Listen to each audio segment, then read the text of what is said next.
இந்த எக்ஸாம்பிள் 9.1ல மிரர் வந்து கான்வெக்ஸ் மிரர் கொடுத்துருக்காங்க. அதே மாதிரி radius of curvature capital R is equal to 3 metre. பஸ்ஸோட லொகேஷன் 5 மீட்டர் கொடுத்துருக்காங்க. நான் -5 மீட்டர் எடுத்துக்கேன். ஏன்னா கான்வெக்ஸ் மிரர், கான்கேவ் மிரர் எந்த மிரரா இருந்தாலும் போல் தான் ஆரிஜின். ஸோ ஆரிஜினுக்கு ரைட் ஹேண்ட் சைடு வேல்யூ பாசிட்டிவாகவும் லெஃப்ட் ஹேண்ட் சைடு வேல்யூ நெகட்டிவாகவும் இருக்கும். ஆப்ஜெக்ட் எப்பவுமே போலுக்கு லெஃப்ட் ஹேண்ட் சைடு தான் பிளேஸ் பண்ணுவோம். ஸோ அதனால இந்த டிஸ்டன்ஸ் நெகட்டிவாக எடுத்துக்கிறோம். கொஸ்டின்ல சைன்லாம் கொடுக்க மாட்டாங்க. ஆப்ஜெக்டோட டிஸ்டன்ஸ் எப்பவுமே மைனஸ் சைன்ல தான் எடுத்துக்கணும். நெக்ஸ்ட் இங்க ஃபோக்கல் லென்த் ஸ்மால் எஃப் வந்து டைரக்டா கொடுக்கல, ரேடியஸ் ஆஃப் த கர்வேச்சர் கொடுத்துருக்காங்க. ஸோ அதனால F is equal to R/2 formula use பண்ணிக்கலாம். அதில் இந்த வேல்யூவை சப்ஸ்டியூட் பண்ணிக்கலாம். Next mirror formula 1/v + 1/u is equal to 1/f. இதில் பொசிஷன் ஆஃப் த இமேஜ் கேட்குறாங்க. v ஃபைண்ட் அவுட் பண்ணோம். அதுக்கு இந்த ஈக்குவேஷனை ரீஅரேஞ்ச் பண்ணிக்கலாம். ரீஅரேஞ்ச் பண்ணோன்னா 1/f - 1/u.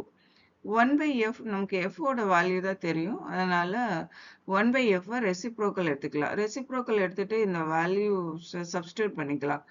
1/f is equal to 2/3 minus of u ஓட வேல்யூ -5. ஸோ அதனால அதை -1/5ன்னு எடுத்துக்கலாம். இப்போ மைனஸ் இன்டூ மைனஸ் பிளஸ் இதுக்கு எல்சிஎம் எடுக்கலாம். 3,5க்கு எல்சிஎம் 15. ஸோ நெக்ஸ்ட் அதை சிம்பிளிஃபை பண்ணிக்கலாம். கிராஸ் மல்டிப்ளை பண்ணிக்கோங்க. 3 × 5 2 5s are 10 plus 3 ஆட் பண்ணோம்னா 13/15 கிடைக்கும். இப்போ நமக்கு 1/v is equal to 13/15 கிடைச்சிருக்கு. 1/v வேல்யூ கிடைச்சிருக்கு இல்லையா? v வேல்யூ வேணும்னா அதுக்கு ரெசிப்ரோக்கல் எடுத்துக்கலாம். ரெசிப்ரோக்கல் எடுத்தோம்னா 15/13 கிடைக்கும். அதுக்கு வந்து லாங் டிவிஷன் பண்ணிக்கோங்க. லாங் டிவிஷன் பண்ணோன்னா 1.15 கிடைக்கும். 1.15 மீட்டர். இதோட வேல்யூ பாசிட்டிவா இருக்கிறதுனால போலுக்கு ரைட் ஹேண்ட் சைடு கிடைக்கும். அப்போ the image is 1.15 meter at the back of the mirror. Next, nature of the image find out பண்ணோம். அதுக்கு magnification எடுத்துக்கலாம். அதாவது height of the image divided by height of the object. அல்லாட்டி -v/u. இந்த value இருந்ததுன்னா இதில் சப்ஸ்டியூட் பண்ணுங்க. நமக்கு v and u வேல்யூ இருக்கு. ஸோ அதனால அதை டைரக்டாக எடுத்துக்கலாம். இப்போ நான் இந்த ஃப்ராக்ஷன் வேல்யூ தான் சப்ஸ்டியூட் பண்ண போகிறேன், நாட் டெசிமல் வேல்யூ. இந்த வேல்யூ சப்ஸ்டியூட் பண்ணிங்கன்னா இன்னுமே ஈஸியாக இருக்கும்.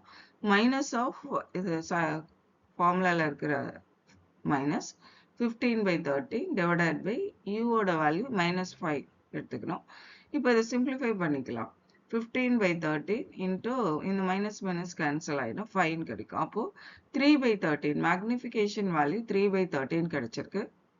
இப்போ மேக்னிஃபிகேஷன் வேல்யூ 3/13 கிடைச்சாச்சு. ஸோ இதை வந்து லாங் டிவிஷன் பண்ணோன்னா இதோட வேல்யூ 3/13ஓட வேல்யூ 0.23 கிடைக்கும். மேக்னிஃபிகேஷனோட வேல்யூ பாசிட்டிவாக இருக்குது, லெஸ் தென் 1 இருக்குது.